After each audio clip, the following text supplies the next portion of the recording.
well, the Native Americans say those things that stand vertically on the earth are the go-betweens between Father Sky and Mother Earth. So two things stand vertically, trees and us. Right. We are the conduits through which energy can flow from one to the other or come down and be utilized for whatever purpose it's needed. Co-create, in other words.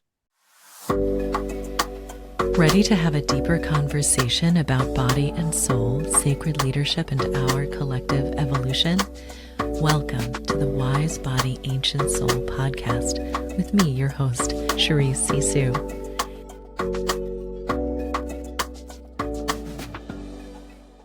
It's my honor to interview today for you Leroy Bull. Leroy Bull is a well-known and well-respected international master dowser, author of the quintessential book on map dowsing, prior president of the American Society of Dowsers, or ASD, current chair of the Water for Humanity Committee, and international coordinator of ASD. He has been dowsing for over 60 years. Leroy has a Bachelor of Science degree in Animal Husbandry and a Master of Science degree in Food Technology.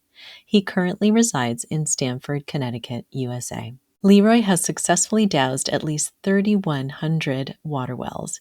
His additional dowsing jobs include 4,000 plus Earth Energies projects, thousands of map dowsings and teachings, vein diversions, mineral dowsing, lost people, pets, items, and assorted specialty requests. He has been channeling for over 25 years and has been featured in the New York Times and in Smithsonian Magazine, as well as in local newspapers.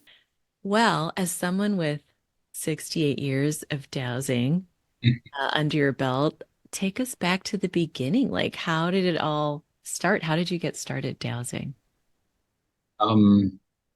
I read Eisenhower's memoirs, and Eisenhower talks about dowsing in World War II.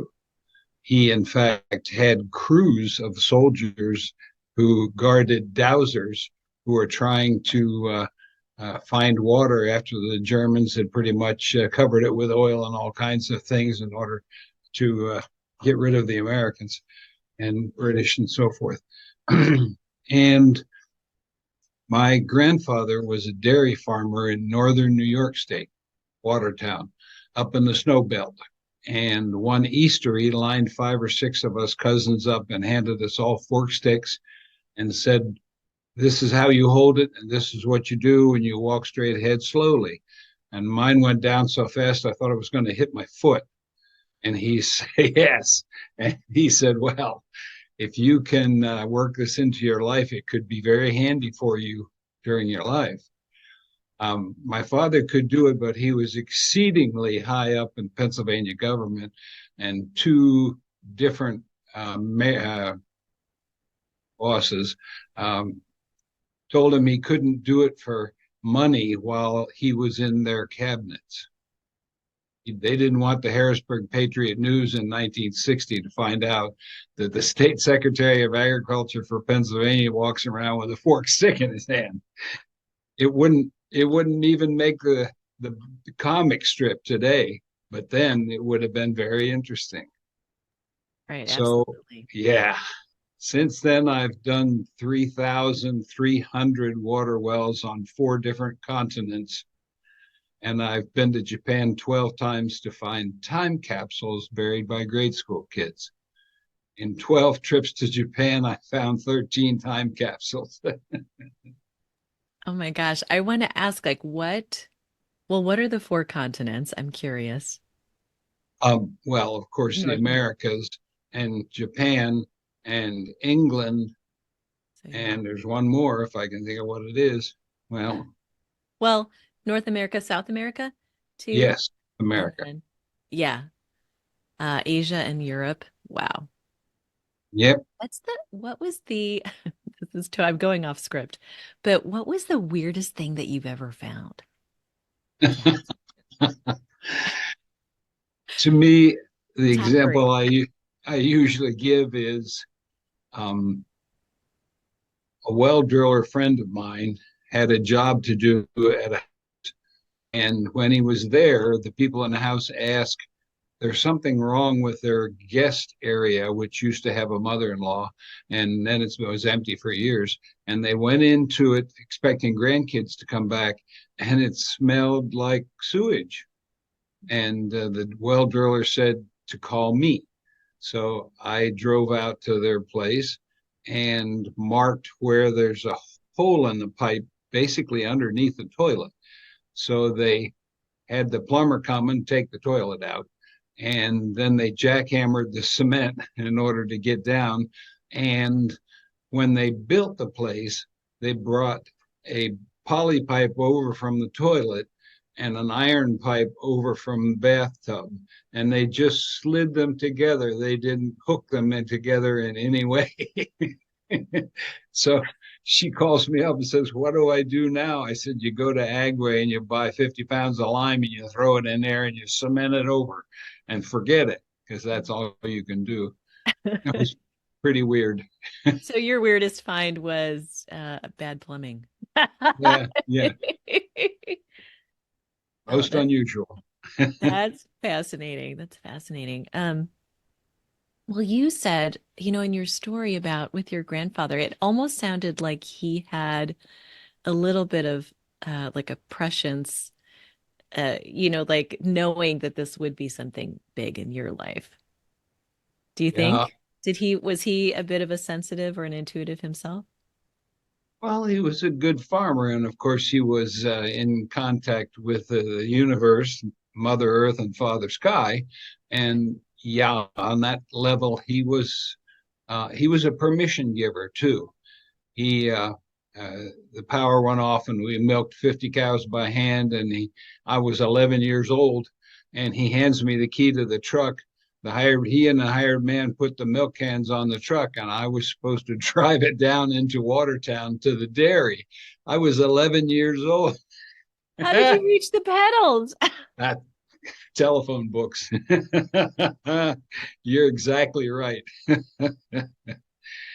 So half of about 10 kids there that day, half of them could get a response very quickly and almost right away. Another quarter could get it if he kind of coached them more and held on to them and things like that. And my own brother never got it. So he says he couldn't find water with a Y rod if he was standing in it at the edge of the ocean. That's he great. had he had some pretty good teachers. So Yeah, okay. no kidding. Tell me more about what you meant by permission giver. He was careful to teach you how to work on the farm, and observed as to whether or not you knew how to drive a truck, even if you were a pipsqueak. And it was easy for him to tell you to go ahead and do something that you'd never done before. All you'd ever done is watched it happen. So that's a permission giver as far as I'm concerned. Um, he was easy as a good farmer, meaning he was at-one-ment and at peace with his grounds and his life, and he felt the easy vibration when he told you or asked you to do something or other. And if it didn't vibe right from the person receiving it, then he had somebody else do it. Oh, that's really well put because it so he allowed you really to say, "Am I ready? Can I drive this dairy truck down to with the telephone books and let that kind of guide that decision?" Well, and I think I love the context that you're talking about it because I think dowsing seems really mysterious to a lot of people when it's really not so mysterious. It's just we've forgotten how to be at-one-ment, or we've been told not to trust that for whatever reason. So I love how you're talking. My people as well, like my mother, my grandparents on both sides, they were all farmers. So very, very closely connected with the earth. Yes. Um, Well, the Native Americans say those things that stand vertically on the earth are the go-betweens between Father Sky and Mother Earth. So two things stand vertically, trees and us. right. We are the conduits through which energy can flow from one to the other or come down and be utilized for whatever purpose it's needed. Co-create, in other words. That's that's perfect. I remember the moment that I saw that it was midwinter, and you know how the trees here in the Midwest, trees are bare of leaves by that point. And I just really saw the branches going up in the sky and thought of the roots going down. And it was like, oh, circulatory system, nervous system, like connection, above and below. That's fantastic. I love that you mentioned this connection with native wisdom because, two, I feel that dowsing is another name for something that farmers, something that native folks, indigenous people are kind of already tapped into. They But commonly call it peering over the horizon. here, That's what most native tribes would call mm, it. that's beautiful. And I think in one of the articles, in the outside article, they talked about you kind of tapping the hush. Is that like the same? It was a beautiful Yes, article. Yeah. the writer did a very fine job. He really only made a couple of little teeny mistakes. That's not much when you consider what they have to go through. And he wrote a nice big article. I was surprised to see ASD stuck it on the website as a reference. Um, the hush is, I would rather sit under a pine tree than watch a baseball game. And people notice that when we're driving down the road or something, it is easy. It is almost automatic for me to feel the eyes of something like a deer or a bear. And I look over there and there it is. So that's part of the hush is the frequency contact between us and anything else. Mm, that, well, and that allows that connection to happen. Your story is reminding me of a story very quickly.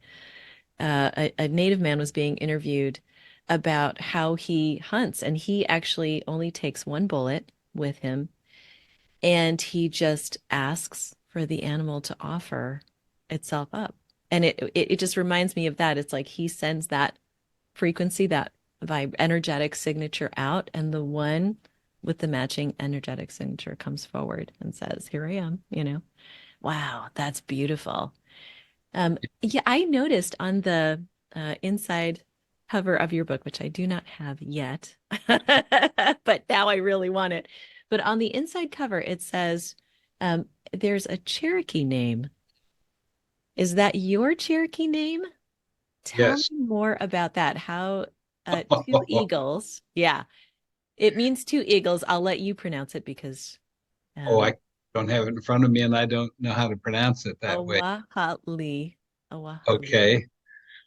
Um, this is a story. A fella called me from California and he wanted to come east and he was wondering where it might be advantageous for him to settle and start a business or whatever.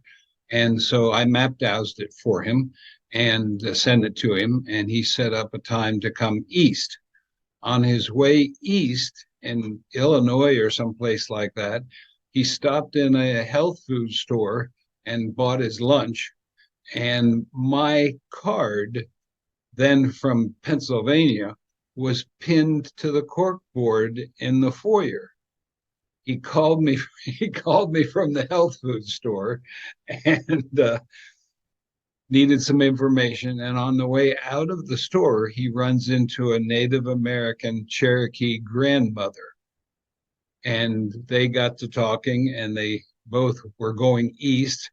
the Cherokee grandmother was headed to close up one of their shops, so to speak, in Willow Grove, Pennsylvania. And we got a call from her and we asked her, okay, you just blew into town and you're closing down a shop. What are you going to do now? Meaning, you want to come out for supper, which wasn't far from where she was. She stayed 6 months and she taught us the Cherokee way. Yes. And she imbued my wife with a pipe carrier and a storyteller. So I still have the pipe today, and the native peoples tell me if I have the rights to it if I choose to take it up, and I haven't decided yet. Wow. Yes, we used to do pipe ceremony. We did one in a state park in Pennsylvania one time, and I don't know, over 1,000 spirits showed up because pipe ceremony hadn't been done in that area for heaven knows how long. And Yes. she's she's smoking the pipe and doing the prayer, so to speak, and I'm watching these spirits coming in, and they just keep coming and coming and coming and coming. Holy mackerel. Wow. I have had that is, first of all, what a great honor and Yes. gift. And it, wow. And that she, oh my goodness, I'm just unpacking that. I'm reminded because there was a time when we did a ceremony in the woods, not far from in Maine, and very similar. It was like all these spirits gathered. I don't see them. I'll feel them, and but and the message that Roseanne got was they are so happy. And it was that very same thing because it had been so many years since they'd heard those words and heard those prayers in the woods. And it was just, and it was very sacred and just such an honor to be in that. So thank you for taking us into that hush. It's really beautiful. So Way was in she which, the one who gave you that name? yes. Wow. Yep. Wow. Um, I had I'll call it a dream. Mm. And what the dream was in picture was two eagle heads split looking opposite directions. And her name was Donawa Kelly.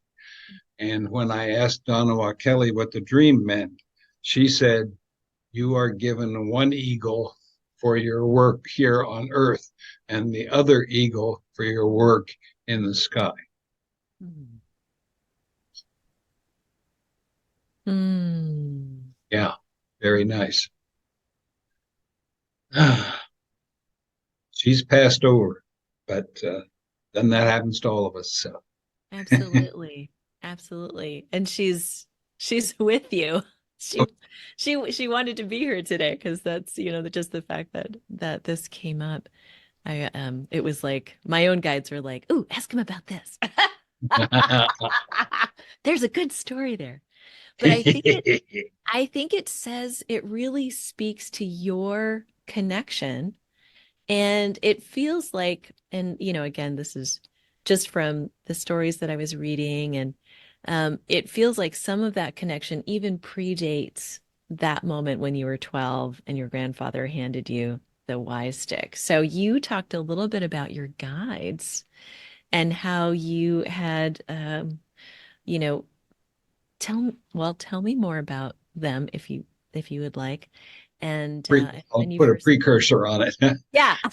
I was asked to speak to the New Jersey Parapsychological Society some years ago, and there was like 10 of those big long foldable tables full of people eating, and it was then I was supposed to speak. And while we were still eating, I hear a squeak on the floor behind me, and a woman came flying down the aisle between the tables, and she literally squeaked her sneakers to stop. And she looks over at me and says, you're Leroy Bull. You're the one who's supposed to speak today, right? And I said, right. And she said, you've been down here 6 other times to learn it as good as you finally learned it. And then she went squeaking on down the aisle, and I never even got her name. I mean, it was easy to look up, but so six It was times a down. drive-by message. Yes, exactly. Oh dear. Now I know you.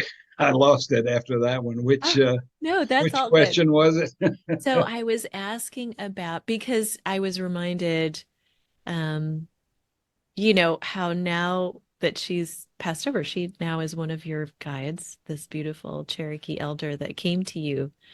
Um, and you mentioned in one of the articles that I read that you have 3 guides, and I wanted to know more about them if you'd be willing, um, who or what they are and when you first met them.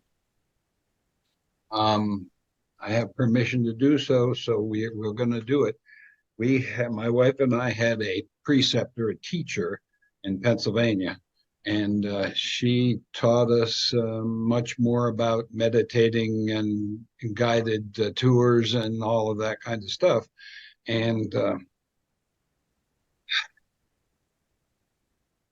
she introduced me to 3 guides who are what I will call permanent guides. Others come and go, but these are there unless they're really on another assignment. The first one is running deer. Running deer is a white deer and is more or less in charge of those things that have to do with, I'll say, Mother Nature. The next one is Lisa. Lisa has to do with those things that have to do with the heart. And the last one is the head honcho, Big Green Bean, and his name is uh, Walt. And he was the preceptor person that I told you about said he is the third wand of peace, the angel of death. That takes most of us back a step or two, but he's very high up in the chain. there's a lot of peanuts down underneath him. And if things get too serious, I will call any or all of them. And I do it somewhat according to the things that they get into the most.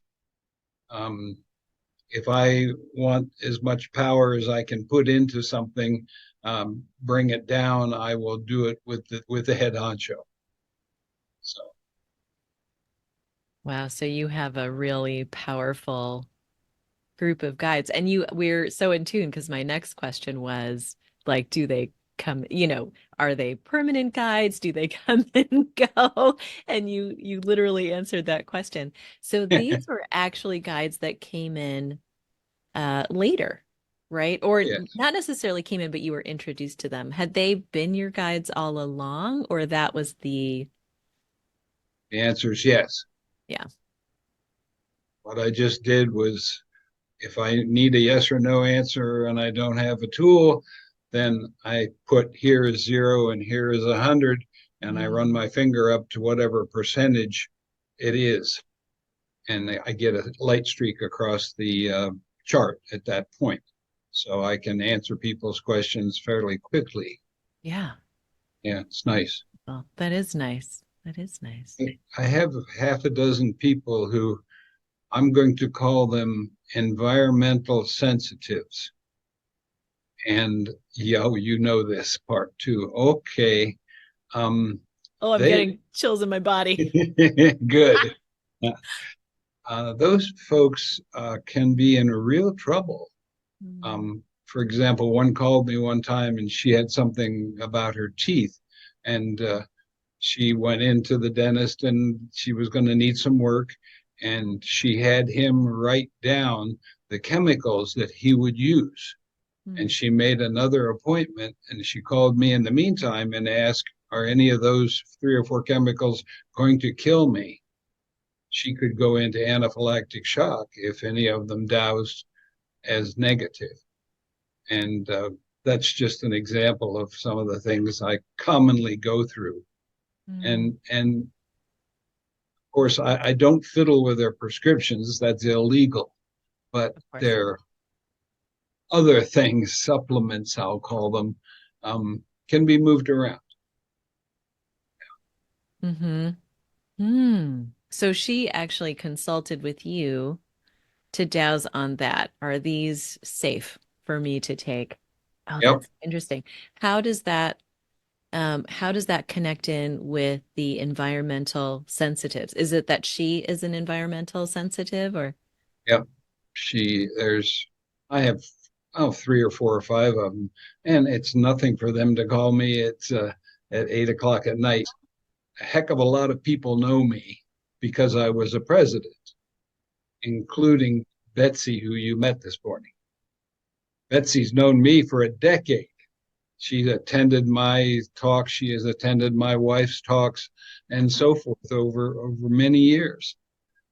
So she said it this way when she saw me sitting on a bench in the hall at the conference at the last convention. She said, well, I've got time right now, and it would be all right to sit down beside me. The conference love connection. Yes. You, you That's want going on me you want me to tell you that one? It's kind of cute. Yeah, of course. Was sitting beside a bench in the hall waiting for an appointment, probably for a massage or whatever.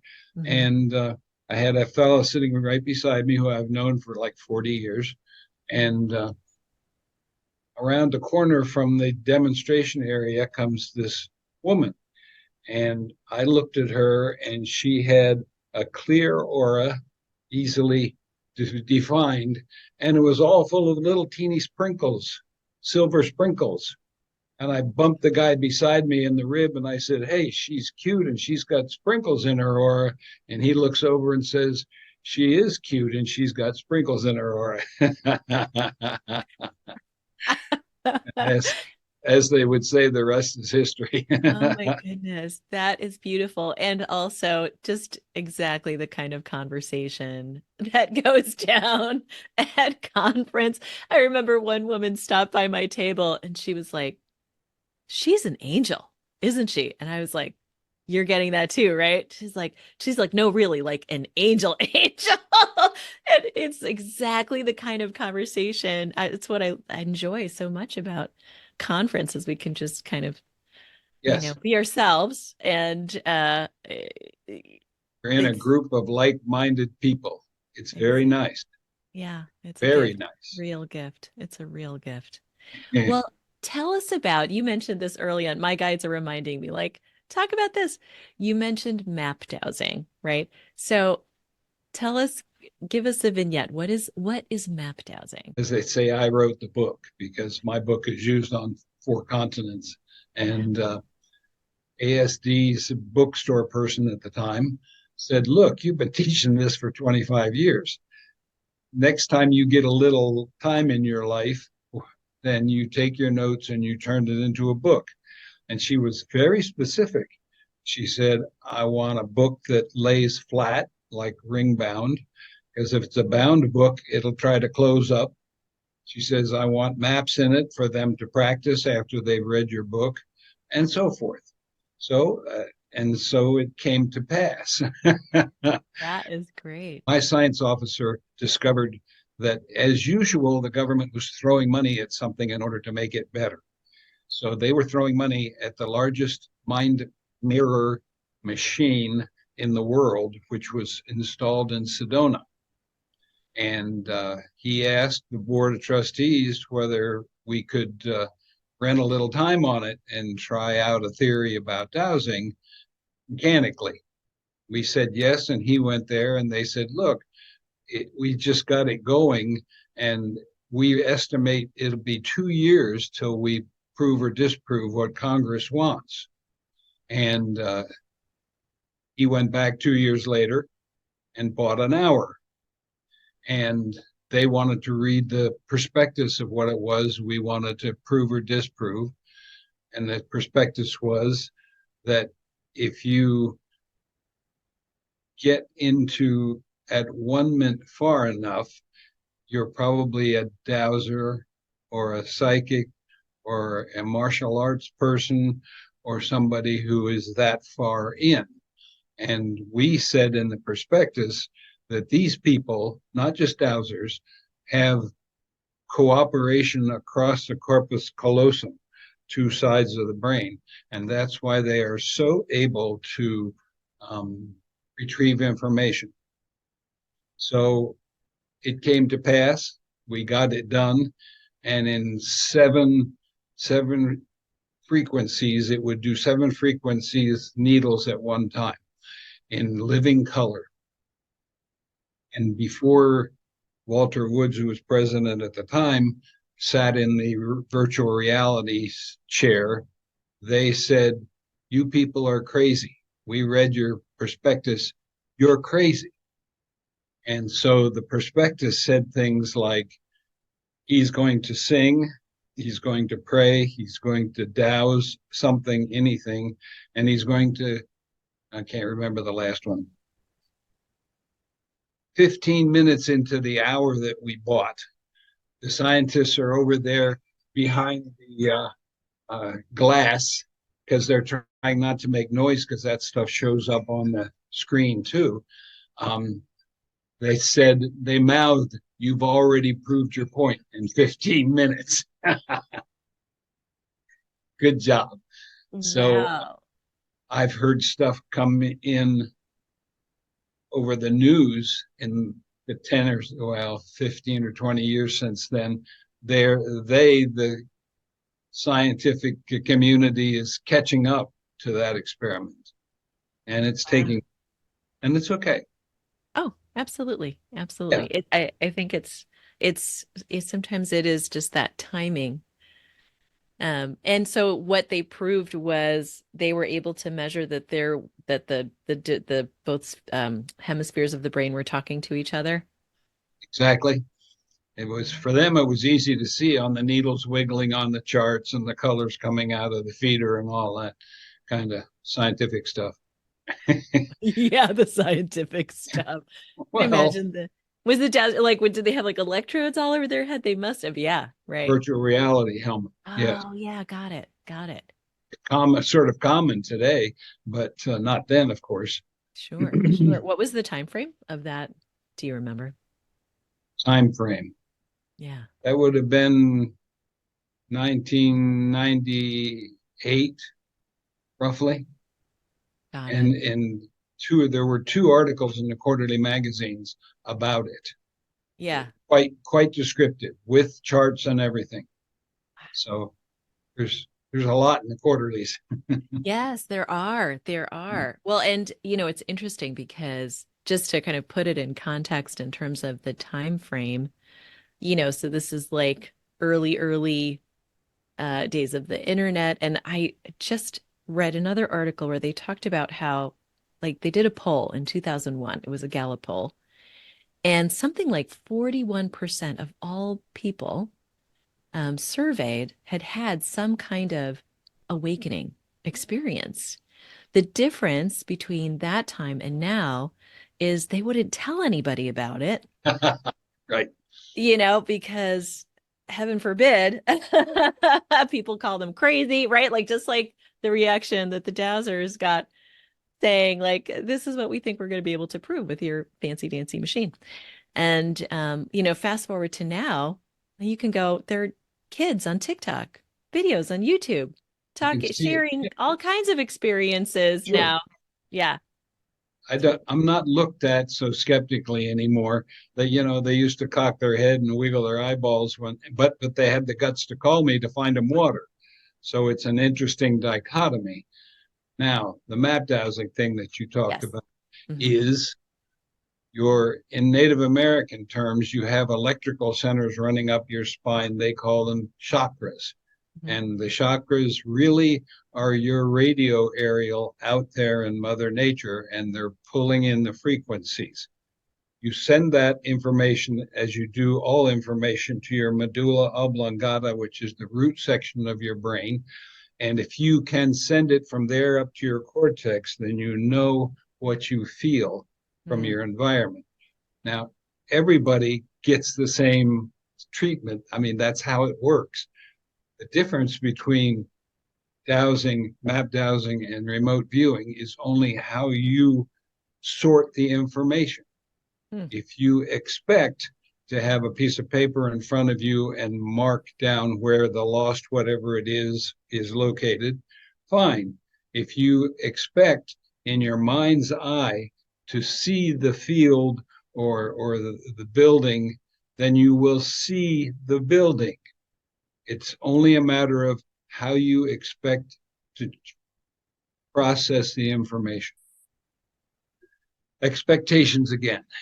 Yes, and intent. That's such a beautiful definition because I never really connected or saw so clearly um, how it's like same concept, different perspective or intention or approach.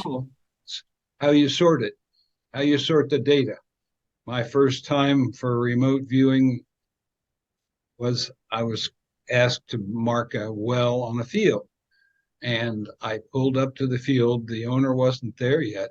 And I got out my L rods and I was ready to swing the L rods to see where the well was going to be. And instead, the grass was fairly short. I see little gold lines running here and there and everywhere. And up in the upper right hand corner is where two gold lines crossed, and it's going like a computer animation. That's where the well is going to be. That was my first remote viewing. Mother, Mother Nature taught me. Oh, wow. Wow. That's amazing. I was, again, you anticipate my question because I was just going to ask, like, when, after you had that experience with your grandfather, when did you first realize, which is a slightly different question, actually, when did you first realize that you could seek and find something other than water with dowsing? I think I always could find things for people, but it is such a wonderful headset that you are in when you do the searching that you'd like to go back there. It's very much like channeling. If you channel properly, it is or douse properly, it is an energy pickup, not an energy loss. And in fact, if you're using your energy to cause it to happen, and you can, you're going to run out of gas after a while. Mm-hmm. Absolutely. My daughter, now I'll tell you the science part that was surrounded with. My wife was a biochemist, biophysicist out of Penn State. Her Wow. father was an engineer, and she learned how to ask questions. The other person is our daughter, who lives in Stamford, Connecticut, is a PhD medical physicist. I was surrounded by That's a these thing. scientists, but I learned a lot, of Yes. course, even willingly. Though you always use any information that you have for what you're doing, but the right answer comes through frequencies. You pick up what's going on and you translate using yes or no's usually. And I had my daughter on television with me when she was 10 or 12.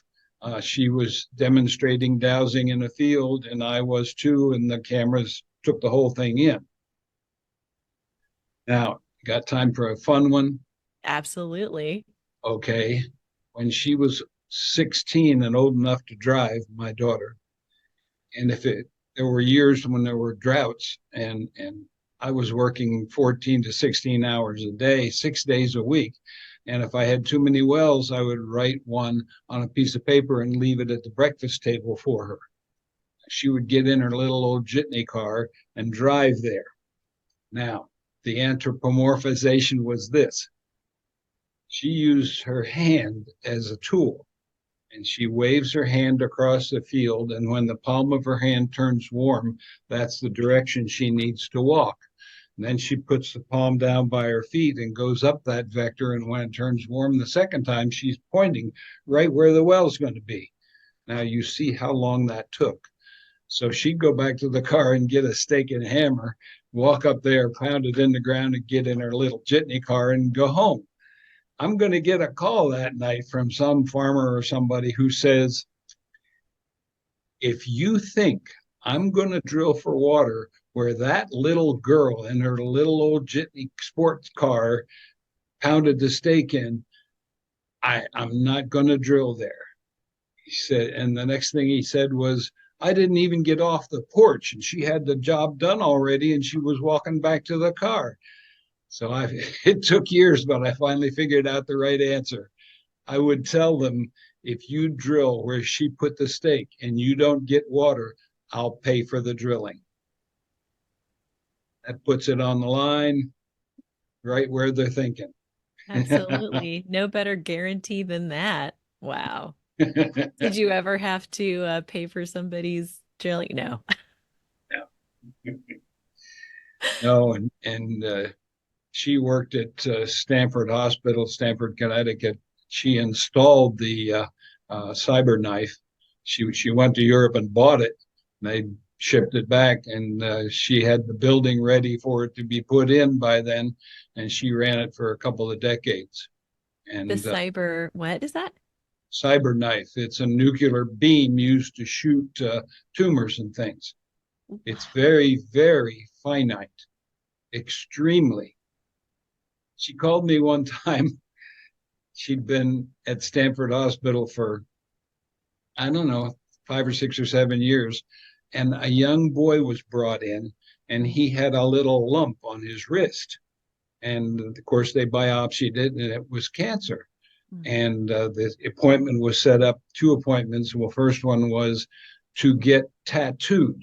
What that means is they have the freckle shop. A guy does puts 3 freckles on in the area so that they can line the beam up. And if they need to shoot it more than once, they can line it up on the freckles. Well, the young kid, I mean, he was 10 or 12. He was scared to death of the freckle shop, but not of the nuclear beam. So my daughter took him by the hand and took him down to the basement, and the kid was freaky. And she told the freckle man, put freckles on me so he can see. And he did. And you know, it's just like you getting a shot, a tattoo, that's all. Yeah. So the kid saw that she was not having trouble with this whole thing and allowed himself to be freckled. Now he was supposed to come back in 2 or 3 weeks and get the first treatment with the nuclear beam.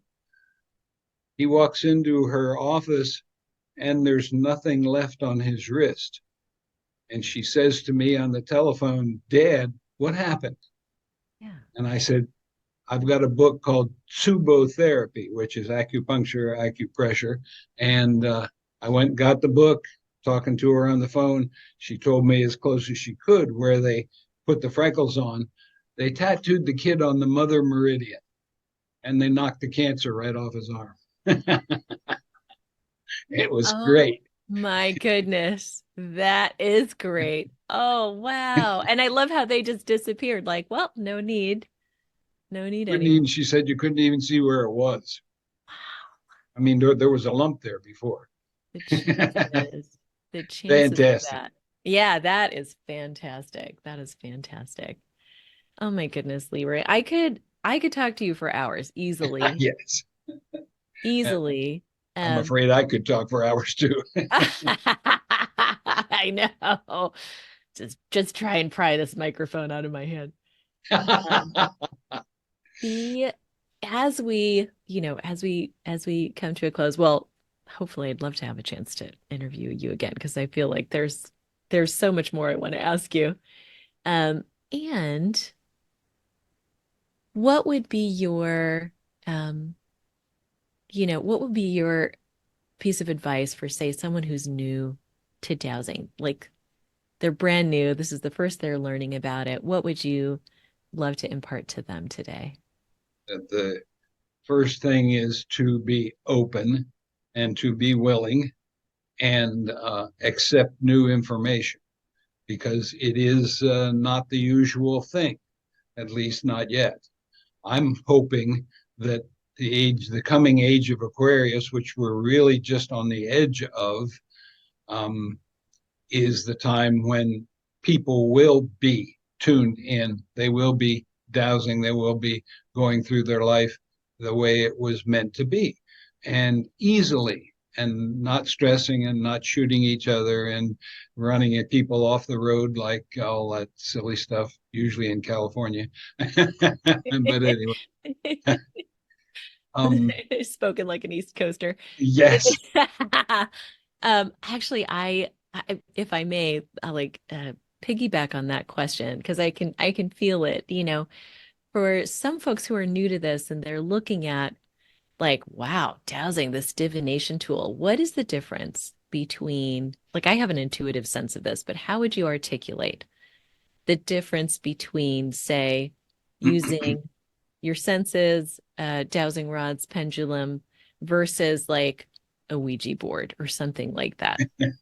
There's very little difference as far as I'm concerned. You're taking in information from elsewhere, Uh-huh. and as far as I'm concerned, um, the word divination is a misuse to me, Mm, and that is divine. What first you have to decide what's divine, yes. and if in a lot of people's milieu, divine means church. Mm, And this is not church, this is spiritual. So uh, it's a spiritual journey. It is a shamanic journey mm, and not a journey into the church. right. There is one good thing about people gathering, either whether it's a dowsing conference or a church or whatever, and that is if you need practice picking up energy, then go to a place where there's a group of like minded people doing something. You could pull your car up to the side of the local church, and when they're singing in the service, you can not only hear them sing outside, you can feel the intent, the at-one-ment that those people have. They're all in it together. And another place, the opposite direction would be park your car on the edge of a junkyard. Right. It's kind of tough. And when I was young and getting parts out of junkyards, it wasn't the junkyard dog I was most worried about. It was all of the vibe, which feels fairly heavy to me. Sure. When Sure. I Well, yeah. Oh, I'm sorry. Go ahead, please. was 10, my father's family wound up touring the United States very extensively. And we were outside the Alamo. And at that time, there was a little teeny tent and a card table, and you signed in. There was no charge. We got in the first hall, and I almost lost my breakfast. And I told the rest of the family, I'm the center of the Alamo has grass and trees. I said, I'll be out there. You tour all you want. Come back and pick me up under that tree right over there. It made me sick to my stomach getting that, and Gettysburg will do the same thing even today, though I can release a lot of souls. Um, they went around the Alamo and came back and picked me up, and I got out of there and was happy to go out the front door. Yeah, too much, too much energy going on. I'm not real fond of cities either. Right. It's a lot. Well, what I'm getting from what you're saying is that it's it's intent. It has everything to do with our intention as we come to ask the question. And also too, what you were saying about the religion versus spirituality. How do we see God, that divine in divination? And I think part of what dropped in for me is there's a difference between looking outside of ourselves for the answer versus inside of our, like when we are at one and we know that we are at one, then it isn't a looking outside. It's a looking within and into, right? I'm just trying to translate. My brain's trying to process what you're saying. There are all kinds of wonderful little signs in our lives if we will bother to observe them or pick them up and work with them. Um, I was working 6 days a week, and the seventh day we were to take my daughter to the Philadelphia Zoo. And the day came, and there was a ballpoint pen sitting on the mirrored chest in our bedroom in the morning. And it is as though you're pressing down on the point of the ballpoint, and the back part of it lifts up. So I woke up, and a pen from work that said U.S. Department of Agriculture on it is sitting there waving at me. And I basically said, I don't want anything to do with you. This is day 7. And it's the only day I have off. I work 6 days a week, 14 hours a day. I went in and woke my daughter up, came back to the bedroom, and it's still doing it. Went down, we had breakfast. I came back upstairs, it's still doing it. And I finally literally said out loud, I will pick you up and take you with me today. I put the pen in my pocket. We went to the big zoo. We went to the kids' zoo. And on the way out of the kids' zoo, there's a wooden box there with a slot in it and a pile of papers. And my daughter ran over to read it, and it said, sign up, you might win a free trip back to the zoo. You know what was not there? There was no pen, A no pen. pencil. I handed her the pen. She filled it out, and she won the trip back to the zoo. It was probably the only piece of paper in the box because nobody had a pen. That is so great. It's they're, like they're all you're thinking that the pen's trying to get you to work, and the pen's like, no, no, serious. You want to just put me in your pocket. Just trust in what I'm trying to trust the communicate here. universe. It's out there waiting. Exactly. Trust the universe. And I think what you said too about that difference between choosing what we're tuning into, right? The people singing a beautiful hymn, for example, versus like the junkyard, or like you talked about, the Alamo. It's like, because I love what you're saying, because I think we get fixated on the tools. And what you're saying is there's no difference between the Ouija board or the pendulum or your daughter's hand. What the difference is, the intent of the person who's using the tool, and what is the, energetic signature that they're looking to connect with. Wow. There are two sources in this, as far as I'm concerned, and that is Father Sky and Mother Earth Mm, is source one. I would call that a natural source. If you're going to play the Ouija board game or something, you may very well be talking almost entirely to spirit, mm, not to the physical world as we so-called know it, or at least mm, we say that that's the world. It isn't, of course, because everything is all frequency, and it doesn't make any difference. You just turn your frequency selector, which you learn to use, to the frequency that you want, and you can find it from there. So once we teach them how to find water, it's going to be the same wherever they are.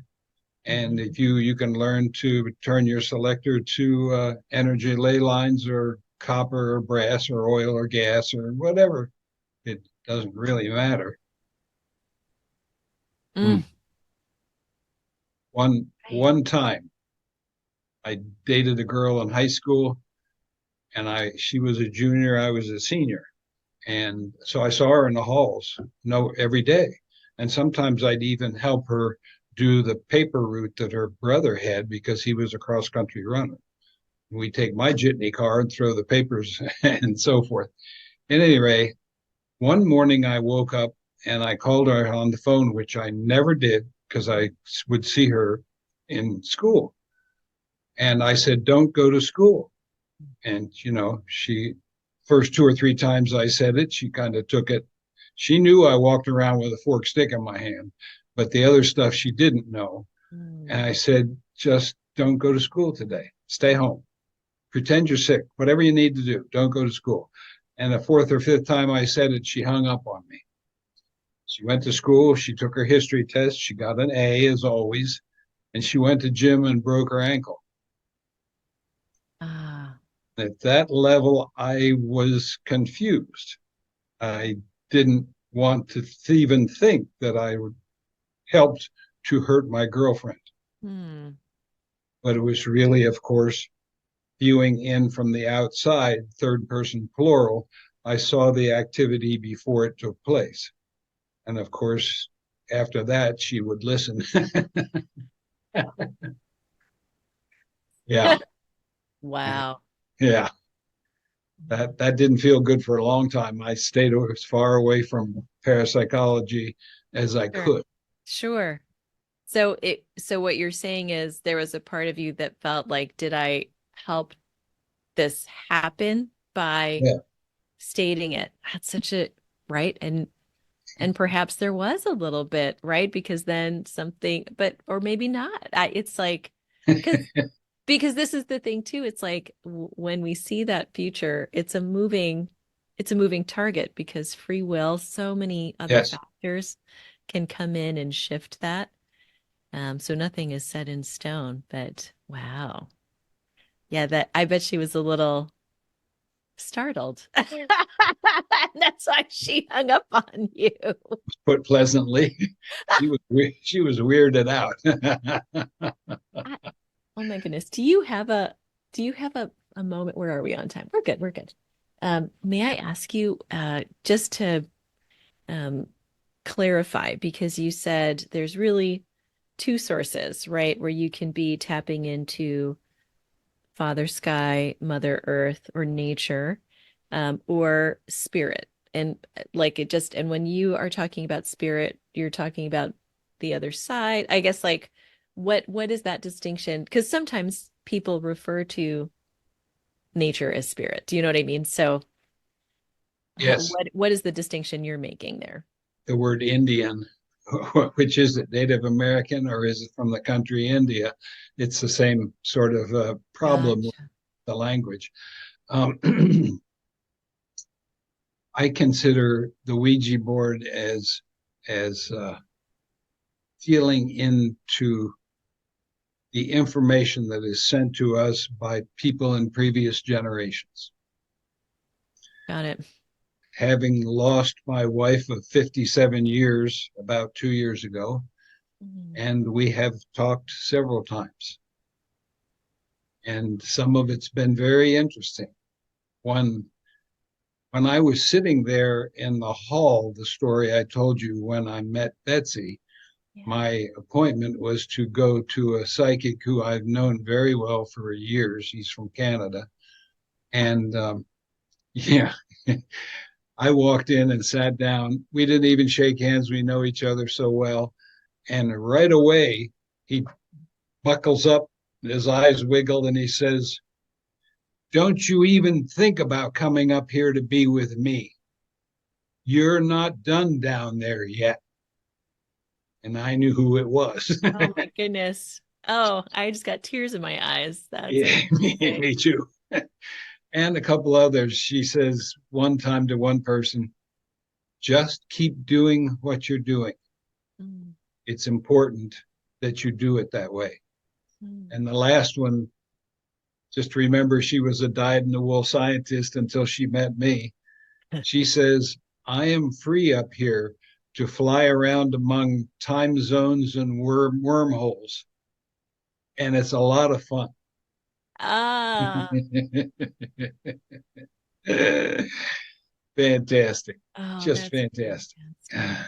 Oh, that's beautiful. Well, thank you for taking us there, Leroy. And what a beautiful gift, the words from your wife from the other side. And thank you for this time with us. It's been a real gift, a real pleasure. It's been quite a journey. Thank you. Thank you. Thanks for joining me on Wise Body, Ancient Soul. I hope it reminds you how magical and powerful you truly are. Kindly subscribe, rate, and review this podcast so more juicy light bringers like you can hear these transmissions. And if you're looking to connect more deeply with your body and soul's wisdom, visit CharisseSisou.com to learn how else we can play together. Here's to your joy and wild success, from my heart to yours. I love you. Take what you need and pass it on.